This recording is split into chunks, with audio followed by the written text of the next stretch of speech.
Hello mga kabibig! Welcome back sa ating bagong YouTube channel. Ito ang pinakamaingay ng YouTuber sa lahat ng YouTube. Ako si Kabibig, maglabag-labag na tao with evidence. Ako po, Liza Marcos. Dinipensahan si Claire Castro tungkol sa issue na may jowa si Castro. Opo mga kabibig, talagang to the rescue si Liza Marcos kay Claire Castro. Pinagtawanan lang daw ni Liza Marcos ang issue at itong pinag-uusapan na jowa-jowa ni Claire Castro mga kabibig. Which is, tama lang din naman na dapat pagtawanan ito kung walang ebidensya. Pero sabi ng iba, wala nga bang ebidensya? Bakit lumabas itong issue na ito kung walang ebidensya? Sabi na ng iba, ilabas ang ebidensya para malaman kung totoo o hindi. Pero si Liza Marcos, pinagtatawanan lang. Dead mom lang yung Claire Castro.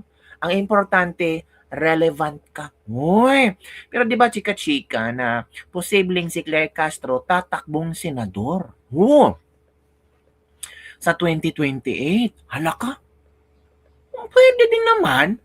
Kasi lahat naman tayo may karapatang tumakbo kung gusto mong tumakbo. Kahit 1,000 kilometer run ang tatakbuhin mo, walang problema yan. Oo, may karapatan naman si Claire Castro na tumakbo. Oy, di ba? Baka stepping stone lang ito ni Claire Castro para pag-usapan, para maging relevant, paawa effect, grandstanding. Depende na talaga kabibig kung paano nila aatakihin, paano nila dadalhin itong mga issue nila para magmukha silang kawawa or magmukha silang kontrabida or mukha silang paepal. Depende na how people interpret their actions, how people observe their actions because a certain action will have either negative or positive reactions. Di ba kabibig? Swerte ni Claire Castro, no? Meron siyang godmother na pangalan ay Liza Marcos. Tagapagdepensa, lalaban kay Claire Castro si Liza Marcos. Ito kabibig, i-share ko sa inyo ha. Nabasa ko lang ito. Tapos i-share ko lang sa news na politiko. Sabi dito, Claire Castro shocked by affair rumor while Liza Marcos shrugs it off. First Lady Liza Marcos has brushed aside as baseless the rumor linking Palace Press Officer and Communications Undersecretary Claire Castro to suppose a romantic relationship with a ranking executive official. Castro said she was surprised by the allegations, adding that the First Lady herself found the claim laughable. Tingnan nyo. Tinawanan po yan ni First Lady. Ako din nagulat din noon. Di ba?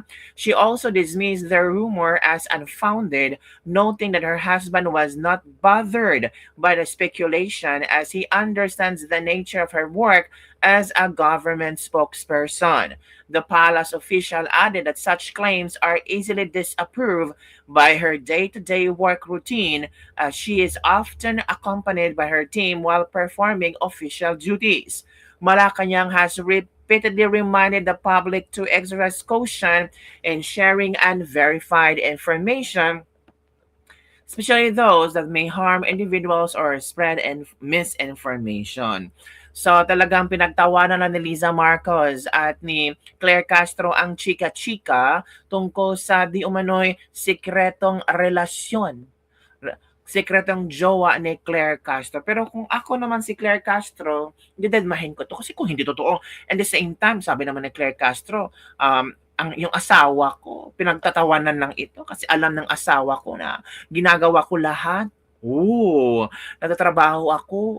At because of that, nakita ng Malacanang kung gaano ko ka-outstanding, gaano ko ka-excellent sa aking trabaho, dinipensahan ako ng ating First Lady. Pinagtawanan lang ng ating First Lady ang chika bumbong tungkol sa akin. Ang galing. Nakakuha ng malaking pader si Claire Castro para haharap sa mga intrigang kinasasangkutan niya. 'Di ba? 'Di ba? Swerte ni Claire Castro, no? Meron siyang FL Liza Marcos. BFF. BFF na sila, 'di ba? Swerte naman. Ito pa kabibig ha. Kasi ang chika-chika, ito ha, sabi ni Claire Castro, stop the drama. Ang tingin ko sa mga bashers, ipis lang sila sa aking paningin. Yan talaga, ipis. Uy, iba. Ipis lang ang mga bashers ni Claire Castro. Yan ang kayang paningin sa mga bashers. Mga ipis kayo. Walang iba. Mga madudumi. Mga ipis. Hala. Yan oh, sinabi ni Claire Castro. Oh, problem. Ako ba na si Claire Castro na nagsabi sa mga bashers ko dyan, mga ipis kayo. Hala, grabe. Ang tapang ni Claire Castro. 'Di ba? Eh kasi meron na siyang meron siyang F. Elisa na taga-depensa sa kanya. At mahal na mahal ni F. Elisa si Claire Castro. 'Di ba? Oh. Sabi dito, basahin natin ha. Ipis lang sila. Ganito inilarawan ni Palace Peace Officer UC Claire Castro ang mga kritiko sa gitna ng kumakalat na isyu na nag-uugnay umano sa kanya sa Department of Justice spokesperson na si Attorney Polo Martinez, isang allegation maaari niyang itinanggi. Nagsimula ang kontrobersya matapos kumat ang mga ulat online na nagsasabing may relasyon umano sila. Ang sabi ni Claire Castro, ang tingin ko sa mga bashers, ipis lang sila sa aking paningin. Yan lang talaga. Ipis. Oh. Claire versus ipis. Sabi naman ni Renela Claire Del Fuego, are you talking to yourself? Ano, grabe. Ano, matara din si Renela. Mura man kag tubol, sabi ni Bonbona. Hintay ka lang, Claire, sa ending. Sabi ni Tatski. Ito pa ang sinasabi. Mura ka ireng gibidli, sabi ni King John. Talking to herself. Cockroach is better than crazy worm, sabi ni Yurian. Stand-up comedian strike again. Cockroach can survive nuclear radiation. Ooh! It's time to make a poll voting Ipos versus BBM. Okay lang yun, madam. Agoy, may lihim din pala si ating Claire. Nagsalita ang garapata. O yun ang mga komento ng ating mga netizen, ha? Mga komento nila na pag sinabi ni Claire Castro na ipis lang kayo sa aking paningin. Oh, mas maganda no? Lovely Granada and Claire Castro one-on-one, interview. 'Di ba? Ang British accent versus Claire Castro. Ang galing yata yun. Maganda yan, kabibig. In fairness, parang trending yan. Try nyo kaya, Claire Castro, magkaroon kayo ng news program or imbitahin mo si Lovely Granada sa YouTube mo, mag-usap-usap kayo, 'di ba? O eto, sabi ni Claire Castro, stop the drama. Hala, ito na. Sabi nga natin, stop the drama. We have to start working.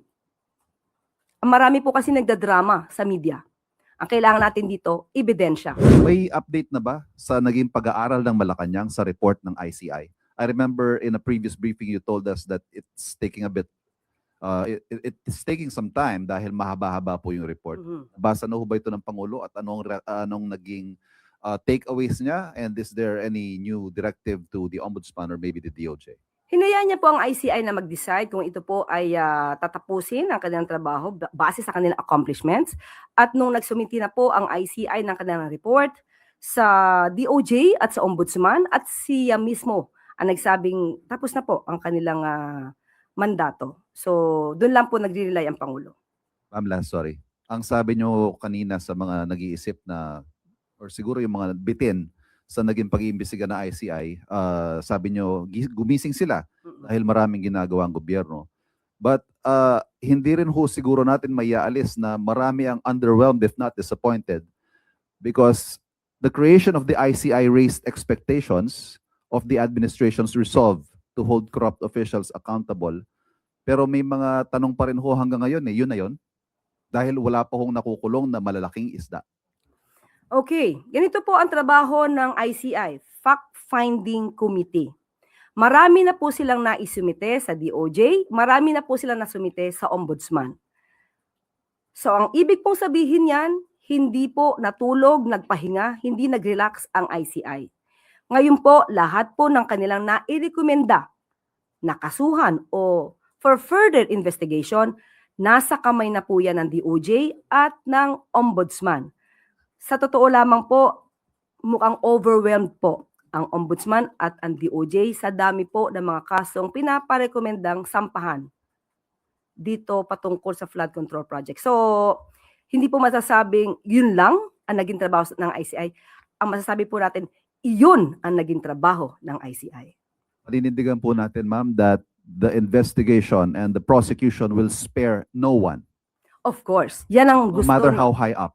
Definitely. Kahit sino pa yan, kung mayroong kinalaman, may ebidensya, hindi puro pamilya.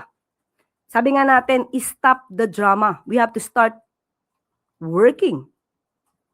Marami po kasi nagdadrama sa media. Ang kailangan natin dito, ebidensya. Ebidensya na siyang magtuturo at siyang magiging basihan para ma-prosecute ang mga taong involved. So yun kabibig, stop the drama. Ipis lang kayo. Oy, grabe ha. Ang mga kritiko, ang mga bashers ni Claire Castro, she described as ipis lang kayo. Yan kabibig.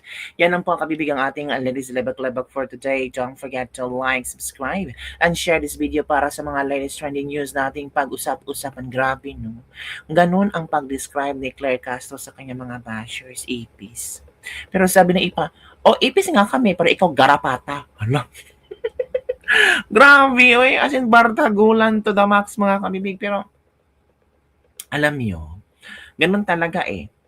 Sabi ng iba, kinuha si Claire Castro as spokesperson kasi the way she talks, the way siya makipag-bardagulan sa mga masa, sa mga tao. Parang, ganun talaga. Hindi yung, sabi ng iba yung spokesperson ngayon, no? Parang bumaba ang level. Uy, wag naman po kayong ganyan. Yung iba kasi noon, very professional, calm, tapos talagang straight to the point, magsagot. Yung walang puro walang puro binabatikos, binabardagulan as style. Si Claire Castro talaga ang ginawa ni BBM kasi ang nakita ni BBM ay may mga kontra akong na mga vlogger, may mga kontra akong na mga bashers. Gusto nyo yung ka-level nyo? Sige, ibigay ko sa inyo si Claire Castro. At mahal na mahal ni F. Elisa si Claire Castro. Kasi tinipensahan ni Madam Liza Marcos si Claire Castro. Okay? So yun na kabibig. Love na love ni Madam Liza si Claire Castro. Kaya sa mga basher ni Claire Castro, dyan, ipis lang kayo. Hala, ipis. Grabe. No? Sabi naman ni Shavit Singson, girl, para kang garapata. Hala nako. So yun na kami big. Don't forget to like, subscribe, and share this video para sa mga latest trending news na ating pag-usap-usapan. Sinabi ni Claire Castro, si Bibi Sara, Chucky. Tapos ang mga bashers niya, ipis. Dami no. Natatawa talaga ako. Bye everyone!